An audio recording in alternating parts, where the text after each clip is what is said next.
En la primavera de 1942, en la oscuridad de un sótano sin ventanas en Pearl Harbor, un criptoanalista escribe con mano temblorosa. El humo de los cigarrillos empaña los mensajes interceptados que abarrotan su mesa. Lleva 30 horas sin dormir. A su alrededor, otros hombres y mujeres se inclinan sobre hojas repletas de símbolos japoneses, buscando patrones en lo que parece un caos absoluto. El aire es denso, apenas removido por el lento giro de un ventilador. Desde el ataque a Pearl Harbor en diciembre, estos hombres y mujeres viven en un purgatorio particular. Su batalla no se libra con armas, sino contra el silencio cifrado del enemigo, contra códigos navales que mutan cada semana. Son matemáticos, lingüistas y oficiales de la Marina de los Estados Unidos, reclutados para una misión secreta: descifrar las comunicaciones de la Armada Imperial japonesa. El jefe del equipo, el comandante Joseph J. Rochefort, camina entre las mesas. Tiene los ojos hundidos. Todos han perdido peso, no por hambre, sino por la presión constante. Cada mensaje indescifrable podría contener los planes de la próxima ofensiva enemiga. Y entonces emerge un patrón. 2 letras se repiten con obsesiva frecuencia en las interceptaciones. AF. No es un lugar cualquiera. Los analistas intuyen que es un objetivo de vital importancia para los japoneses, algo que planean con meticulosidad. Un oficial joven, exhausto pero perspicaz, formula una hipótesis. Tras estudiar los movimientos previos del enemigo, cree que AF podría ser Midway, un pequeño atolón en el centro del Pacífico, una llave estratégica. Pero una corazonada no basta para mover flotas. Se necesita una prueba irrefutable. La idea nace en una de esas madrugadas interminables: tender una trampa al enemigo. Si AF es Midway, se puede forzar una confirmación. El plan es de una elegancia engañosa: ordenar a la guarnición de Midway que transmita un mensaje sin codificar, reportando una avería crítica en su planta desalinizadora. La escasez de agua es un problema que cualquier comandante enemigo anotaría. El mensaje se envía. Comienza la angustiosa espera. La guerra moderna se decide también en este frente invisible: la ciencia del engaño, la arquitectura de la información. 2 días después, la confirmación. Un operador de radio intercepta un nuevo mensaje japonés, urgentemente cifrado. Se transcribe y se lleva al equipo de descifrado. Los analistas se inclinan sobre el texto, reconstruyen su significado, y allí, como un destello en la oscuridad, está la respuesta. La inteligencia japonesa informa a sus superiores que AF tiene problemas con su suministro de agua. El silencio que llena la sala es elocuente. No hay gritos de triunfo, solo miradas cruzadas que cargan con el peso de la revelación. La hipótesis era correcta.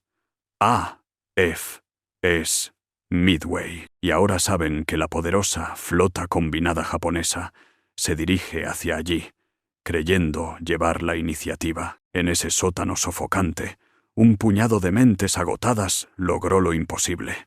Hicieron hablar al silencio.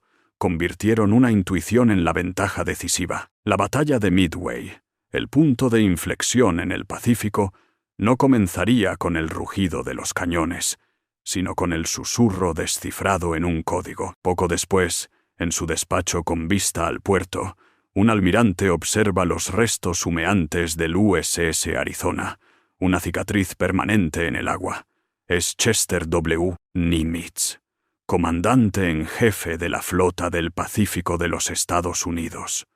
Su oficial de inteligencia, el capitán Edwin T. Layton, acaba de entregarle un informe que lo cambia todo. Nimitz no aparta la mirada de la herida del Arizona, mientras sus dedos rozan las páginas, donde una palabra se repite como un mantra: Midway. En la pared, un mapa del océano está plagado de alfileres.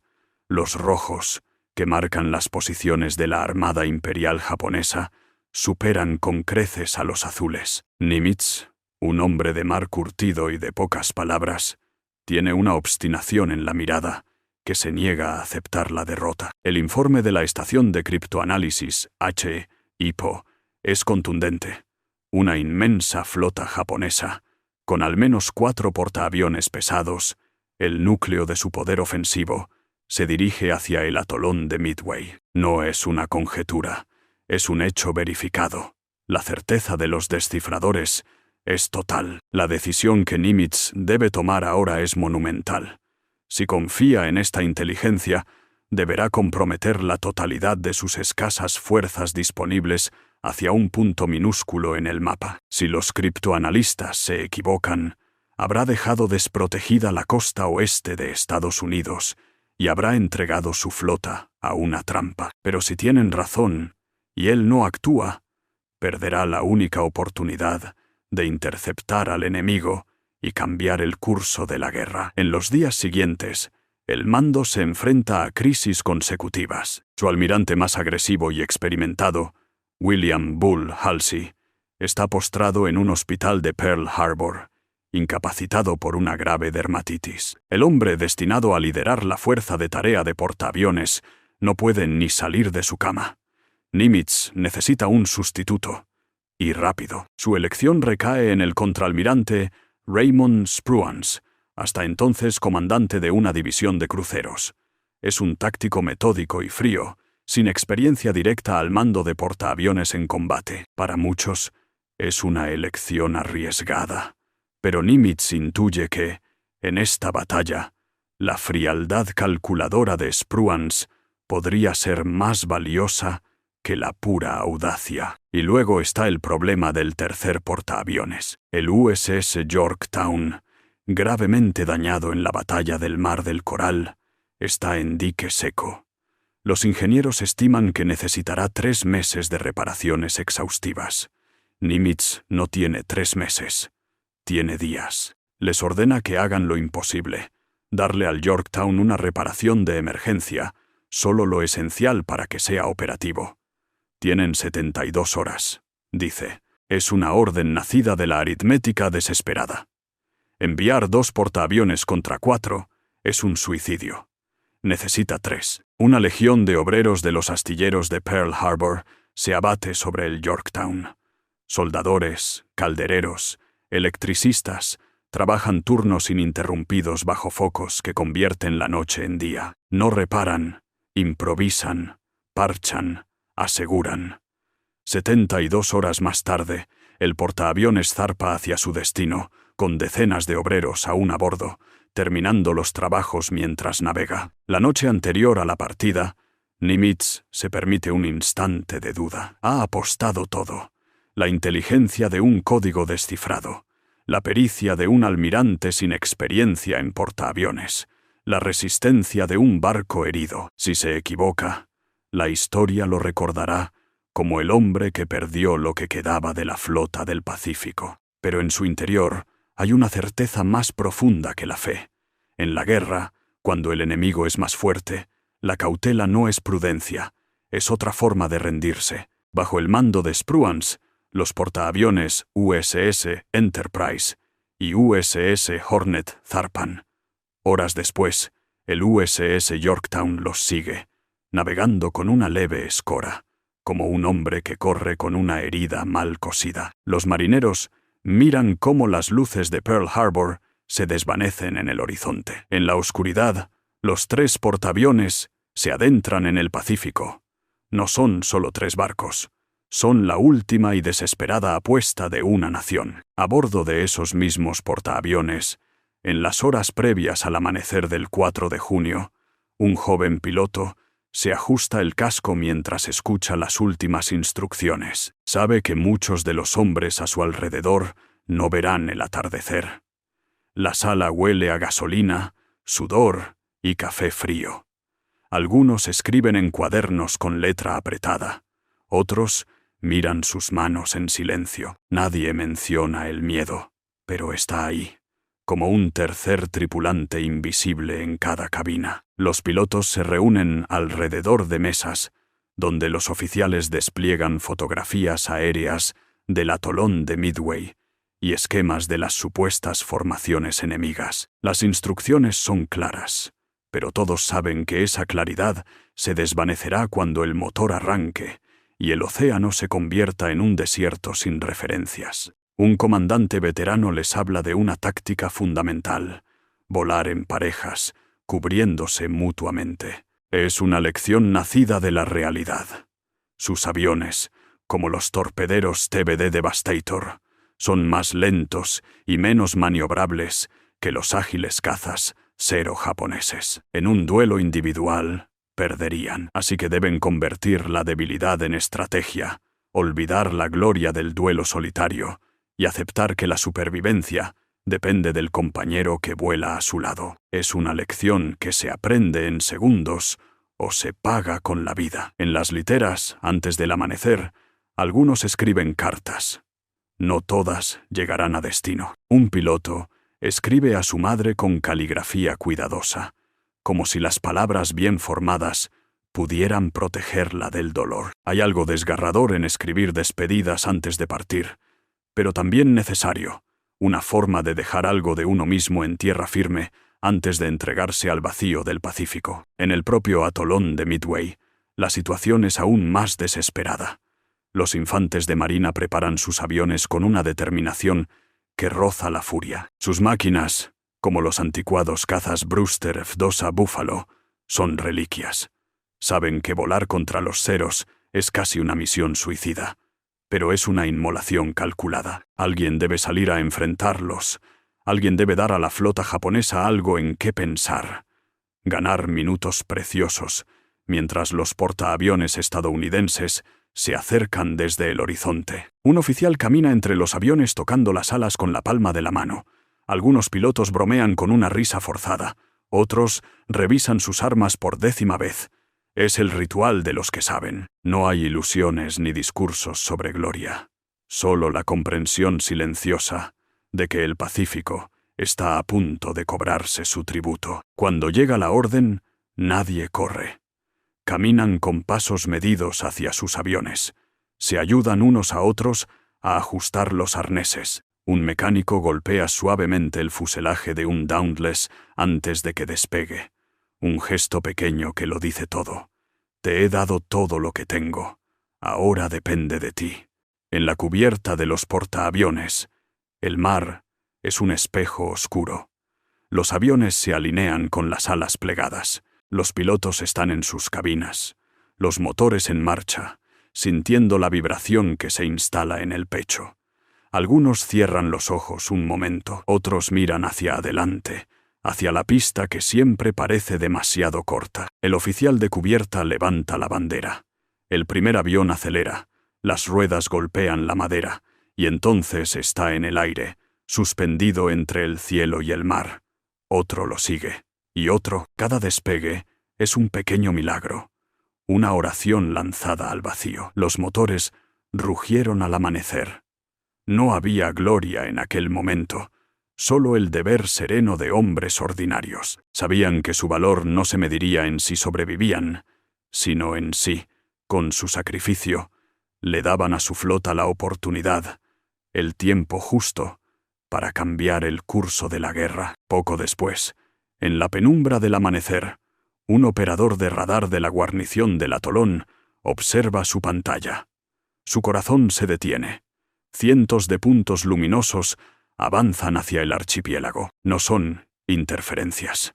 Es la Armada Aérea Japonesa, materializándose en el radar como una tormenta de metal. Con manos temblorosas, da la voz de alarma. Formación aérea numerosa, rumbo 320, distancia 150 millas. En las pistas, la alarma saca a los hombres de un sueño interrumpido. Los infantes de marina corren hacia sus aviones.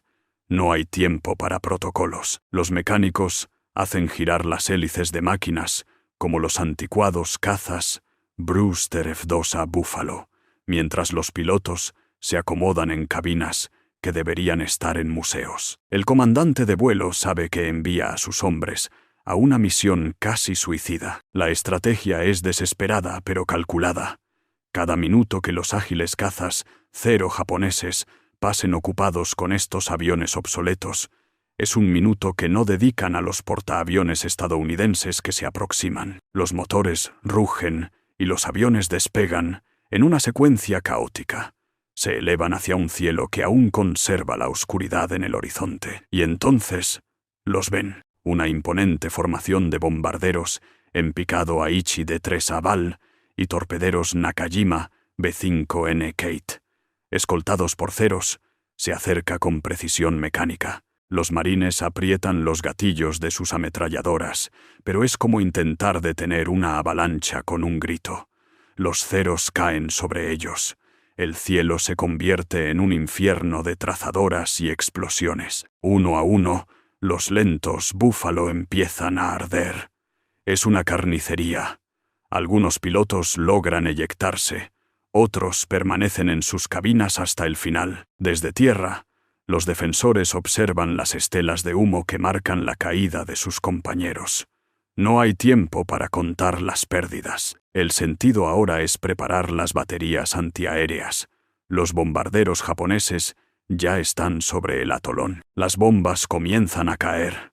El estruendo es físico. Golpea el pecho.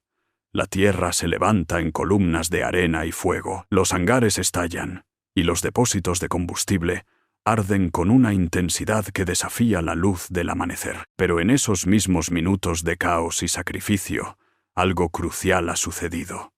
Mientras los cazas de la Armada Imperial japonesa se ensañaban con los defensores de Midway, otros aviones estadounidenses han despegado. Bombarderos en picado SBD Dauntless y torpederos TBD Devastator han partido desde los portaaviones USS Enterprise, Hornet y Yorktown. Su objetivo no es defender la isla, sino hallar y destruir la flota combinada japonesa. Los marines en sus aviones condenados no atacaron para ganar, atacaron para distraer y desorganizar. Cada segundo que el enemigo les dedicó fue un segundo que la flota estadounidense aprovechó para posicionarse. En sus últimas cabinas, algunos pilotos tuvieron tiempo de entenderlo. Su valor no se mediría en victorias aéreas, sino en un tiempo estratégico, comprado con su sangre, que otros usarían para cambiar el curso de la guerra. Mientras los restos de los Búfalo caían en llamas sobre el Pacífico, las oleadas de bombarderos estadounidenses ya surcaban el horizonte. Su misión no era sobrevivir, sino encontrar al enemigo. Entre esos aviones, un joven aviador se ajusta el casco. Su artillero trasero le hace un gesto de pulgar arriba. Ambos saben que es probablemente la última vez que se cruzarán las miradas. En la cabina del torpedero TBD Devastator, el silencio es más elocuente que cualquier arenga. Afuera, solo el océano infinito. Los motores rugen al límite. Pero los Devastator son aviones pesados y lentos, diseñados para una misión suicida. Volar bajo, rectos y estables, hacia el corazón de una flota. El teniente comandante John C. Waldron, al mando del escuadrón de torpederos 8 del USS Hornet, vuela en cabeza. Confía en su instinto más que en las coordenadas oficiales, que cree erróneas. Tras él, los otros 14 Devastator mantienen una formación cerrada. Llevan horas de vuelo cuando, por fin, un piloto avista en el horizonte un rastro inequívoco. El humo de las chimeneas de una flota. Waldron inclina su avión hacia la estela. No usan la radio, solo gestos y un destino compartido. Cuando la flota japonesa aparece, la visión es sobrecogedora. Los portaaviones Kaga, Akagi, Soryu e Hiryu navegan imponentes, sus cubiertas repletas de aviones y actividad. Una escolta de cruceros y destructores los protege. Es la poderosa Unoda Flota Aérea, Kidobutai, en todo su esplendor. Y hacia ella se dirigen, solos, los lentos torpederos. Waldron da la orden de ataque. Descienden hasta rozar las olas, intentando pasar por debajo del radar y de la mayor parte del fuego antiaéreo. Es la táctica prescrita. Volar bajo, acercarse lo máximo posible y soltar el torpedo a menos de 900 metros. pero también es la más expuesta. De inmediato, los agilísimos cazas Mitsubishi A6M0 caen sobre ellos como un enjambre. Los Devastator, lentos y sin escolta, son presa fácil. No pueden evadirse, solo mantener el rumbo. El primer avión estalla en llamas y se hunde en el mar. Luego otro y otro. El cielo se pinta con las líneas trazadoras de las ametralladoras japonesas y el humo negro de los aviones estadounidenses alcanzados. Es una carnicería metódica. Los artilleros traseros de los Devastator disparan desesperadamente sus ametralladoras, un gesto de desafío casi fútil. Uno a uno, los aviones del B-8 son derribados. Waldron, tras soltar su torpedo, es alcanzado y se estrella contra el mar. No hay supervivientes en su escuadrón. Minutos después, llegan los torpederos del USS Enterprise y, más tarde, los del dañado USS Yorktown, VT-3. El resultado es el mismo. Los Zero, alertados y ya en posición, los aniquilan. De 41 torpederos Devastator que atacaron esa mañana, solo unos pocos consiguen retirarse. La mayoría son derribados. De las decenas de torpedos lanzados, ninguno alcanza su blanco. Los portaaviones japoneses los esquivan con facilidad. En uno de los últimos aviones, un joven piloto ve caer a todos sus compañeros. Es el único que queda. Su avión acribillado, su artillero muerto, suelta su torpedo por puro instinto y en un giro desesperado logra escapar milagrosamente, rozando las olas. Será uno de los contadísimos en regresar. Desde las alturas, los pilotos de los bombarderos en picado SBD Dauntless observan la escena. Ven los últimos destellos del combate a baja altura, y entonces comprenden. El sacrificio de los escuadrones de torpederos no ha sido en vano. Ha logrado algo crítico. Ha atraído a todos los cazas Zero japoneses al nivel del mar. Las cubiertas de los portaaviones enemigos están desprotegidas. Los artilleros antiaéreos están distraídos. El cielo, justo encima de la flota, está inexplicablemente despejado. Ninguno de sus torpedos hizo explosión, pero su valor y su sacrificio absoluto despejó el cielo para quienes venían detrás. En ese preciso instante, sobre la cubierta del buque insignia Akagi, un marinero mira al cielo. Extrañamente, no hay cazas. Solo un silencio cargado. Y entonces aparecen. Son puntos minúsculos al principio, casi imperceptibles. El marinero entrecierra los ojos. No son aviones, que regresan.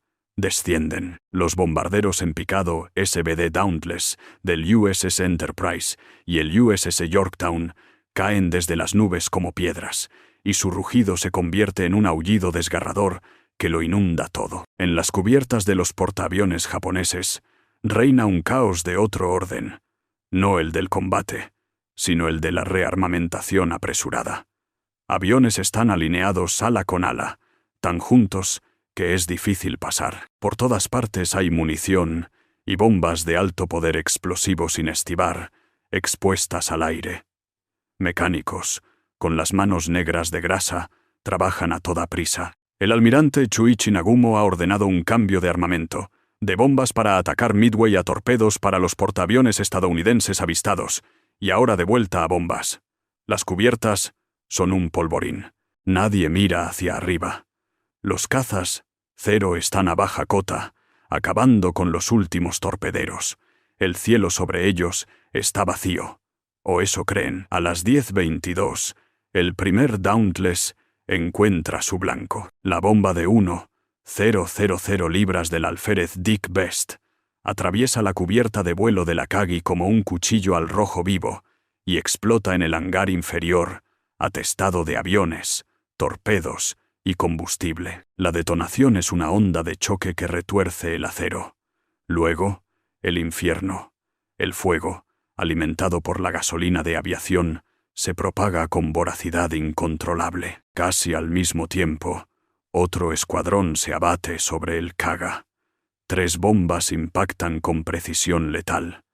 Una destruye el puente de mando, decapitando el liderazgo del buque. Otras detonan en los hangares. El Kaga se transforma en una antorcha gigantesca. Minutos después, es el turno del Soryu. 3 impactos directos paralizan al portaaviones en cuestión de segundos. Las explosiones secundarias, torpedos, bombas, depósitos de combustible, se suceden en una cadena imparable de destrucción. Las cubiertas son un escenario dantesco. Pilotos intentan desesperadamente despegar aviones que no tienen espacio para correr. Los contramaestres gritan órdenes inaudibles. Los marineros, atrapados entre ríos de gasolina en llamas, luchan por una supervivencia que se esfuma. Desde los destructores de escolta, observan con horror imposible de ayudar. El calor irradiado por los gigantes en llamas es insoportable. Los pilotos de los Zero, que regresan victoriosos tras aniquilar a los torpederos, se encuentran con la peor de las visiones. Sobrevuelan columnas de humo negro de kilómetro de altura, no tienen un puerto al que regresar. Ganaron su batalla en el aire, pero mientras lo hacían, perdieron la guerra en el mar. En el puente de la Kagi, el almirante Nagumo observa la devastación con rostro impasible. No maldice, solo contempla, incrédulo. 3 de sus 4 invencibles portaaviones, el orgullo de la Armada Imperial, arden ante sus ojos. Todo ha sucedido en el tiempo que tarda un hombre en encender y fumar un cigarrillo. 6 minutos, quizás 7, no más. En 6 minutos, no se perdieron solo barcos. En 6 minutos, en ese breve y cataclísmico intervalo, Japón perdió la iniciativa en la Guerra del Pacífico para siempre. El hombre que hizo posible esa ventana de oportunidad, el comandante Joseph J. Rochefort, aún miraba un mapa en su sótano de Pearl Harbor mientras todo esto ocurría. Trazaba una línea hacia Midway. No tenía pruebas contundentes, solo una hipótesis construida con fragmentos de código. Sus dedos manchados de tinta repasaban las mismas coordenadas, como si la repetición pudiera convertir la intuición en la certeza que el alto mando de la flota del Pacífico necesitaba para apostar su última flota. En el centro de criptoanálisis, bautizado como Estación Hachi Hippo, el tiempo se medía en turnos interminables. Olía a humo de tabaco, café rancio y papel. Bajo las bombillas que parpadeaban, un equipo de matemáticos, lingüistas y oficiales de comunicaciones libraba una batalla distinta. Su campo era el del lenguaje cifrado del enemigo, principalmente el complejo código naval japonés JN-25. Su arma, la razón pura. Su gran hallazgo fue un objetivo codificado, AF. 2 letras que se repetían con insistencia obsesiva. Para confirmar que AF era Midway, Rochefort ideó una trampa elegante: hacer que la guarnición del atolón transmitiera, sin cifrar, un falso informe sobre la avería de su planta desalinizadora. Cuando la inteligencia japonesa interceptó el mensaje y lo reenvió cifrado, advirtiendo que AF tenía problemas de agua, la incógnita quedó resuelta. El alivio en la sala fue sombrío. Ahora sabían dónde golpearía el enemigo, y la magnitud de la amenaza era aterradora. Rochefort llevó su informe al almirante Chester W. Nimitz. No hubo discursos, solo mapas, y la pregunta tácita en la mirada del veterano marinero: ¿podemos confiar en esto? Nimitz comprendió que la guerra moderna se libraba en 2 frentes: el visible, de acero y valor, y el invisible, de bits de información. Confió en el trabajo del sótano. Cuando la batalla estalló, los hombres y mujeres de Hippo siguieron su curso desde la penumbra, interceptando y traduciendo frenéticas comunicaciones japonesas. Trazaron el rastro del desastre enemigo a través del éter. Pero había un factor que ningún código podía predecir: el momento exacto, la suerte táctica. Los bombarderos en picado SBD Dauntless encontraron a la flota combinada japonesa en el instante preciso en que sus cubiertas estaban abarrotadas, sus cazas a baja cota y su combustible expuesto. Si hubieran llegado 10 minutos antes o después, la historia sería otra. Ese golpe de fortuna crítica no estaba en ningún mensaje descifrado. Fue el punto de convergencia entre la inteligencia perfecta y la oportunidad ciega. Al conocerse la victoria, en Hypo no hubo celebraciones, solo un agotamiento profundo y un asombro contenidos. Ellos habían hecho posible la victoria, pero la ganaron otros, los pilotos de los torpederos, Devastator, los artilleros, los marineros del Yorktown, y entonces llegó la orden más importante: silencio absoluto. El éxito de la criptografía era un secreto de Estado mayor que el de la bomba atómica. Si Japón descubría que su código principal estaba roto, lo cambiaría, y la ventaja se esfumaría. Así que regresaron a sus mesas, a su guerra silenciosa. Los titulares glorificaron a los pilotos y almirantes.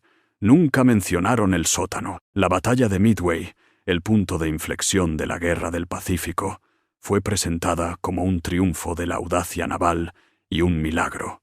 Y lo fue. Pero el milagro tuvo un arquitecto invisible. Años después, cuando los archivos se desclasificaron, se comprendió la verdad completa. Midway no se ganó solo en el cielo o en el mar. Se ganó primero en aquel sótano sofocante de Hawái, donde un puñado de mentes obstinadas venció al misterio, transformó la intuición en información y entregó a su flota la ventaja más poderosa: saber con antelación los planes del enemigo. Ganaron la batalla decisiva con la mente, en el más absoluto de los anonimatos. La historia, al fin, les haría justicia. En las largas horas y días que siguieron a la batalla, en el vasto océano Pacífico, la escena era de rescate y agotamiento. En la cubierta de un destructor, un marinero rescataba a un piloto estadounidense de las aguas. Ambos guardaban silencio. El piloto temblaba bajo una manta, la mirada perdida en un horizonte interior. El marinero no hacía preguntas. Por ahora, solo importaba que un hombre había sido arrancado del mar. En los portaaviones, el regreso era un espectáculo de supervivencia. Los aviones aterrizaban con los indicadores de combustible en reserva. Los pilotos salían de las cabinas con manos temblorosas, agotados. Los mecánicos se afanaban en reparar fuselajes acribillados y sistemas dañados. Y luego estaban los ausentes. Espacios vacíos en la cubierta donde deberían estar los aviones que no regresaron. Los mecánicos que los esperaban se quedaban un momento mirando al cielo, antes de volver, en silencio, a su trabajo. En el puente del USS Enterprise, el contraalmirante Raymond Spruance observaba el mar. Tenía ante sí la decisión más difícil tras una victoria: perseguir o no a la flota japonesa, que huía dañada hacia el oeste. Sus pilotos estaban exhaustos, sus aviones necesitaban reparación, y la Armada Imperial japonesa aún contaba con poderosos acorazados capaces de aniquilar sus portaaviones en un combate nocturno. Spruance, siendo cauteloso, decidió no perseguir. Era una decisión fría y estratégica, destinada a preservar la victoria, que generaría debate entre los historiadores, pero que, en ese instante, era la única lógica. Al otro lado del frente, el silencio japonés era el de una derrota incipiente. En los restos de la flota, los marineros apagaban los últimos incendios y contaban sus pérdidas. Los oficiales redactaban informes a Tokio con palabras cuidadosas, sabiendo que comunicaban un desastre. En Japón, el alto mando decretaba el secreto. No habría anuncios públicos de la derrota. Las familias de los caídos recibirían condolencias discretas por pérdidas en operaciones no especificadas. Era un duelo nacional en la sombra, sin tumbas ni reconocimiento público. Pero Midway destruyó algo más que barcos. Destruyó una ilusión. La ilusión japonesa de invencibilidad, forjada desde Pearl Harbor, se hizo añicos y, en un giro histórico, Midway certificó el ocaso del acorazado como arma suprema. Los gigantes de acero y sus enormes cañones cedieron su trono a la aviación embarcada. Los jóvenes oficiales de aviación, antes auxiliares, se convirtieron en el núcleo de la nueva estrategia naval. En las semanas siguientes, en Pearl Harbor, una nueva certeza se asentó. La guerra en el Pacífico, que parecía una lucha desesperada, ahora era una guerra que se podía ganar. El camino sería largo y sangriento, pero por primera vez, el fin estaba a la vista. Para Japón, la ecuación se invertía. La guerra relámpago que planeaban se transformaba en una guerra de desgaste para la que no tenían recursos. El enemigo que subestimaron demostró una resiliencia feroz. La guerra continuaría durante 3 años sangrientos más.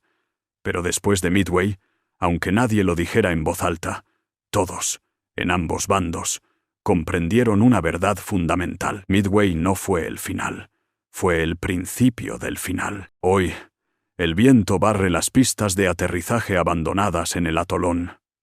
Solo las gaviotas habitan el silencio, donde una vez retumbó el fragor que decidió el destino de una guerra. La maleza crece entre las grietas del hormigón. Los hangares de la Segunda Guerra Mundial se oxidan bajo el sol. Nada aquí sugiere que en este remoto arrecife se librara una batalla que cambió el mundo, pero si las piedras hablaran, contarían la historia de hombres que volaron hacia el abismo sabiendo que no regresarían. La historia de Midway que solemos escuchar es simple, una victoria milagrosa, un triunfo del coraje contra pronóstico. Y hay verdad en ello, pero es una verdad a medias. Omite las semanas de criptoanálisis obsesivo en sótanos sin luz, las noches en vela de hombres descifrando patrones enemigos, la fe inquebrantable de comandantes que apostaron su flota a la palabra de analistas exhaustos. Omite los 3 días imposibles de reparación del Yorktown. Midway no fue suerte. No solo suerte.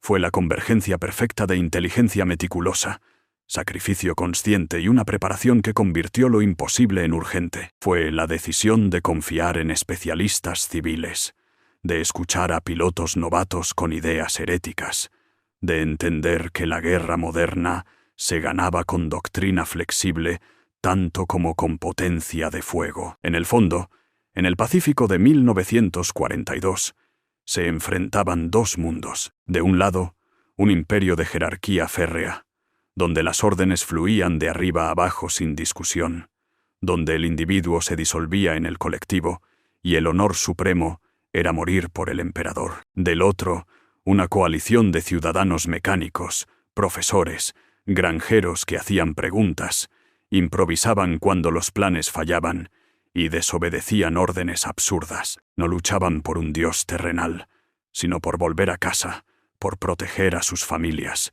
por un futuro elegido libremente. Esta diferencia fue decisiva. Fue decisiva cuando un criptoanalista podía contradecir una doctrina sin miedo al castigo.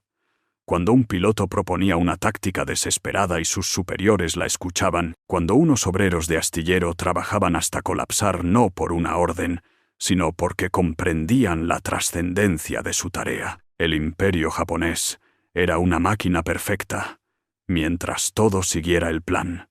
Pero la guerra es caos puro, y las máquinas rígidas se quiebran en el caos. La capacidad de adaptarse, de improvisar, de permitir que la iniciativa y la inteligencia emergieran desde abajo, se reveló como la ventaja definitiva. Las lecciones de Midway son eternas porque trascienden lo táctico. Hablan de cómo la debilidad aparente se transforma en fuerza. Aviones inferiores inspiraron tácticas ingeniosas. Una flota en desventaja numérica fue guiada por la inteligencia hacia el punto exacto. Hablan del sacrificio sin gloria que allana el camino. Los escuadrones de torpederos, aniquilados sin lograr un impacto, bajaron a los cazas enemigos y despejaron el cielo para los bombarderos en picado. Los analistas anónimos hicieron posible cada decisión acertada. Hablan de cómo la victoria no siempre es evidente. El almirante Spruance, criticado por no perseguir al enemigo de noche, preservó su flota para las batallas futuras. Los japoneses ocultaron la derrota, pero la grieta en su confianza era ya imparable. Hoy, en academias militares del mundo, se estudia Midway. no solo por el heroísmo o la táctica. Se estudia como el ejemplo supremo de que las guerras no las ganan solo las armas, sino la capacidad de pensar, adaptarse y aprender de todos los eslabones de la cadena. Es el recordatorio eterno de que los planes perfectos fracasan y que la improvisación en el caos vale tanto como la preparación más meticulosa. Pero la lección más honda de Midway no está en los manuales, está en la comprensión desgarradora de que no hay victoria sin sacrificio, de que algunos hombres deben volar hacia la muerte para que otros vuelen hacia la victoria. Está en reconocer que los héroes verdaderos a menudo no tienen medallas ni titulares, trabajan en sótanos o mueren en aviones obsoletos sobre un océano que no guarda memoria. Las pistas de Midway están en silencio, los hangares se derrumban, pero el eco de aquellos días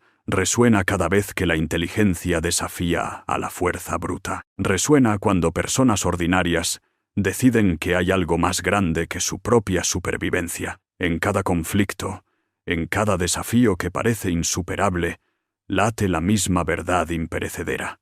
No son las máquinas las que triunfan, son los hombres y las mujeres que creen en algo más grande que ellos mismos y que, en el momento decisivo, son capaces de lo imposible.